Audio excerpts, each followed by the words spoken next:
Olá, seja bem-vindo ao nosso canal do YouTube e às nossas plataformas de áudio. Você está conectado na TV Medicina e Saúde, o maior portal de vídeos do país. O diabetes mellitus é responsável por 2,5 entre 10 internações por Covid-19. Porém, quando consideradas as mortes por Covid entre os pacientes internados, 4 entre 10 têm diabetes. É o que apontam pesquisadores da Universidade Estadual do Ceará, que analisaram a associação entre o diabetes mellitus e o óbito hospitalar por Covid-19. O estudo foi publicado na edição do dia 30 de maio deste ano, da revista Epidemiologia e Serviços de Saúde.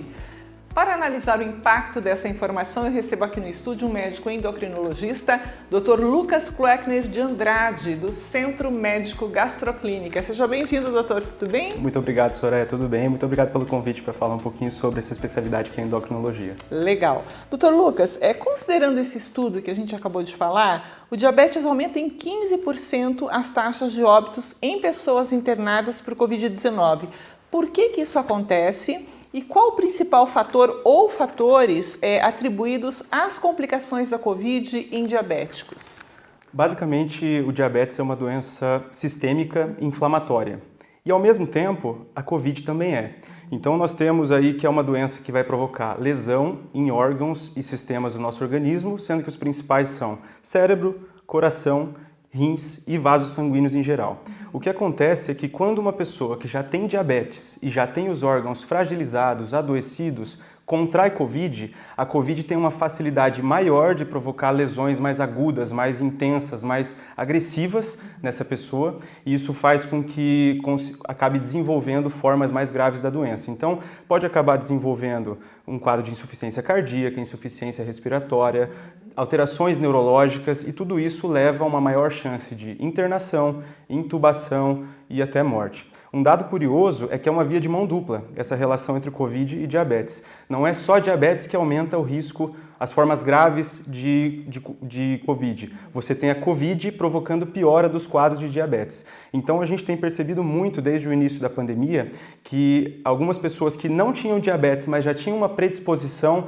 então já tinha uma obesidade, uma história familiar positiva, um sedentarismo, contraíram Covid e desenvolveram diabetes. Ou mesmo pessoas que já eram diabéticas, que contraíram Covid e tiveram uma piora significativa do controle glicêmico. E isso faz com que elas acabem precisando de doses maiores das medicações, doses maiores de insulina e muitas vezes de forma irreversível. Ela acaba atingindo um patamar novo no tratamento da diabetes dela. Então acaba sendo uma via de mão dupla essa relação entre essas duas doenças. Certo. Doutor, esse estudo ele refere-se ao primeiro ano da pandemia, quando não havia vacinas. Hoje esse risco diminuiu? A vacinação contra a Covid ela trouxe duas mudanças muito significativas no contexto da doença. Primeira coisa, a gente teve uma diminuição da transmissão da doença, então você tem um número menor de casos. Isso. Mas além disso, mesmo entre as pessoas vacinadas que contraem a doença pelo coronavírus, a gente tem uma redução do número de casos graves. Isso aconteceu na população geral, incluindo aí as pessoas diabéticas. Então o que acontece, o que a gente tem de resultado no fim das contas é que devido a esse mecanismo de proteção global que a gente tem, as sociedades médicas todas, incluindo as sociedades brasileira, americana, europeia de endocrinologia, recomendam fortemente que as pessoas diabéticas procurem vacinação e mantenham as suas doses de reforço atualizadas sempre para ter o máximo de proteção possível. Tá certo. Vamos relembrar aqui para o pessoal que está ouvindo e vendo a gente, quais são os tipos de diabetes que existem? Qual que é o mais prevalente, doutor? Perfeito. Então, essa é uma pergunta excelente porque, assim, quando a gente fala de diabetes, a impressão que dá é que é uma doença só. E, na verdade, diabetes é um grupo de doenças que tem como característica principal o excesso de glicose no sangue. E aí, para forma mais didática, para a gente poder conversar e estudar melhor o diabetes, a gente classifica em 4 tipos principais. O mais prevalente, o mais comum de todos, disparadamente, é o diabetes tipo 2, corresponde a 90% a 95% dos casos, e é aquele diabetes que acontece principalmente em pessoas acima dos 40, 45 anos, que tem algum fator de risco, como eu mencionei antes, uma obesidade, um quadro de história familiar, um sedentarismo. Geralmente esses casos a gente trata com medicações que não são insulina desde o início, mas depois de alguns anos é comum precisar de insulina também. O segundo tipo de diabetes que a gente vê mais frequentemente, mas que não é tão frequente, é o diabetes tipo 1. O diabetes tipo 1, ele corresponde a 5 a 8% dos casos de diabetes e é aquele diabetes mais comum em crianças e adolescentes, causado por uma doença autoimune. São anticorpos produzidos pelo próprio corpo dessa criança e desse adolescente que atacam as partes do pâncreas que produzem insulina e aí para de produzir insulina. Então, essas crianças e adolescentes acabam precisando tratar com insulina desde o início já do diagnóstico. O terceiro tipo de diabetes que a gente tem é o diabetes gestacional, e aí, como o próprio nome diz, é aquela doença que se desenvolve do segundo para o terceiro trimestre da gestação. E o quarto tipo, na verdade, são os outros tipos, são formas mais raras de diabetes que a gente engloba tudo num conjunto só porque são muito pouco frequentes. Então tem o diabetes genético, diabetes induzido por corticoide, diabetes induzido por quimioterapia, por doenças do pâncreas, cirurgia do pâncreas. Então é um grupo mais heterogêneo que seria o restante das causas de diabetes que não se enquadram naqueles primeiros 3 tipos. Tá, e como é que a pessoa sabe que tem diabetes? Tem sinal, dá sintoma? Como é que é isso, doutor? Perfeito. O grande problema é que muitas pessoas não sabem. O grande problema do diabetes é ser uma doença silenciosa, assintomática. Então, a imensa maioria dos casos acabam sendo descobertos através do rastreio. A gente não consegue ter uma noção exata de quando a pessoa está desenvolvendo diabetes, até que surjam as complicações, até que a pessoa desenvolva complicações relacionadas à doença. De qualquer maneira, quando a gente tem uma pessoa diabética que tem níveis muito altos de glicemia constantes, então tem uma glicemia é aquela glicose, o açúcar do sangue. Quando ela tem uma glicemia muito alta, acima de 250, 300, ela pode sim desenvolver alguns sintomas mais característicos. Os principais são uma perda de peso muito rápida, um aumento da sede e um aumento da frequência urinária, inclusive de madrugada. Então os pacientes vêm no consultório e falam, olha, eu estou acordando 4, 5, 6 vezes de madrugada para ir no banheiro. Então são sinais que chamam a nossa atenção.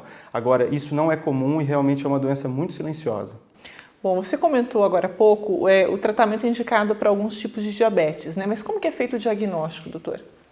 Isso é importante a gente entender, primeiro, em quem a gente vai procurar esse diagnóstico. Como é uma doença silenciosa e não tem como a gente saber quem tem e quem não tem até a gente fazer uma investigação, a gente tem que ter critérios para saber em quem procurar. Então, basicamente, a gente procura naquelas pessoas que têm de 40 a 45 anos de idade ou mais e, além disso, que tenham fatores de risco associados. Como eu comentei antes, obesidade, história familiar positiva, um sedentarismo, má qualidade da alimentação, outras doenças que estão associadas à obesidade, diabetes como hipertensão, síndrome de ovários policísticos nas mulheres. Então, nesse conjunto de doenças, uma pessoa acima de 40 e 45 anos de idade, a gente faz a investigação. Quais exames a gente usa para investigar? De início, a gente solicita glicose em jejum e a hemoglobina glicada. Se a gente tiver alguma alteração desses exames que deixa a gente em dúvida quanto ao diagnóstico, a gente pode partir para um exame mais específico chamado teste oral de tolerância à glicose. E cada um desses exames tem um valor específico de referência para dizer se está normal ou se pode enquadrar como um pré-diabetes ou um diabetes, que é o que vai guiar o nosso tratamento. Certo. Doutor, e quais são as complicações associadas ao diabetes? As complicações são o principal motivo da gente fazer o tratamento do diabetes. Quando a gente está com um paciente diabético na nossa frente, a gente não quer simplesmente baixar a glicose por baixar a glicose. O motivo para a gente querer baixar essa glicose e controlar essa glicemia é a gente diminuir as complicações. Então, quais são elas? A gente tem 2 complicações que são mais graves, potencialmente fatais, que são infarto do miocárdio, ou vulgo infarto do coração, e o tal do derrame, que é o AVC ou AVE. Então, que é como se fosse um infarto no cérebro. Essas são as complicações mais graves, potencialmente fatais e que a gente quer evitar a todo custo, obviamente. Aí nós temos, adicionalmente, mais outras 3 complicações muito importantes que não são necessariamente fatais, mas que tiram muito a qualidade de vida dos pacientes. A primeira delas, a cegueira, sendo que o diabetes é uma das principais causas de cegueira no mundo, em pessoas adultas. Segunda alteração, insuficiência renal com necessidade de hemodiálise. O diabetes é a principal causa no mundo de hemodiálise. E a terceira alteração são, na verdade, alterações vasculares, circulatórias e neurológicas, principalmente das extremidades, então pés, pernas, mãos, e que levam a alterações de sensibilidade, mas principalmente risco de amputação. Então a gente vê que são complicações todas que, quando não matam, trazem uma piora muito significativa da qualidade de vida e a gente acaba buscando o tratamento por conta disso. Tá, tem cura diabetes? Ou a pessoa vai ter que conviver com isso para o resto da vida, doutor?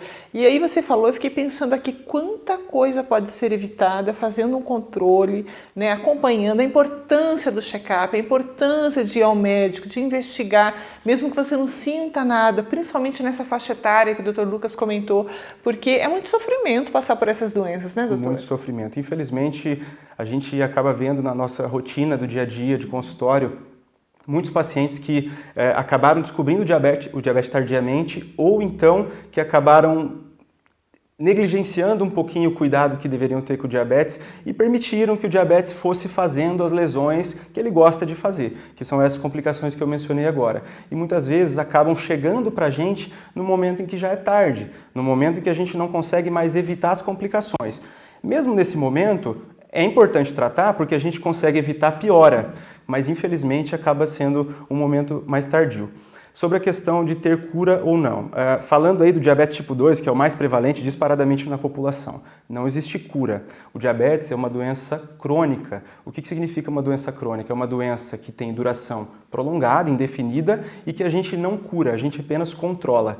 Agora, a gente consegue atingir patamares de controle que fazem com que a pessoa viva uma vida normal, sem complicações adicionais. Mas isso é muito dependente da adesão do paciente ao tratamento e também de estar cercado de uma equipe boa que consiga auxiliar e prestar um atendimento adequado. Perfeito. Olha, eu acho que todo mundo tem um parente, um familiar, um amigo que tenha problema de diabetes, que sofra com essa doença. Então, as dicas de hoje vêm de encontro a essa necessidade que a gente tem de informar o maior número possível de pessoas. Aqui a gente fala muito em prevenção e isso é prevenção.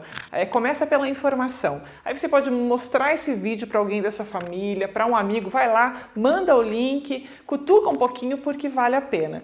Se você gostou desse conteúdo, dessas informações, o Dr. Lucas está no Instagram. Você pode falar com ele e pode ter mais informações também acessando no Instagram @lucas.endócrino ou então @gastrocascavel. E o telefone, o WhatsApp para mais informações é o 45 2101 7700. Doutor Lucas, nosso tempo acabou aqui. Muito obrigada, viu? Foi muito bacana ter você aqui conosco e volte outras vezes. Muito obrigado pelo convite, eu agradeço. A gente vai ficando por aqui. Você tem mais informações e conteúdo sobre saúde, qualidade de vida e bem-estar no nosso canal. Até mais!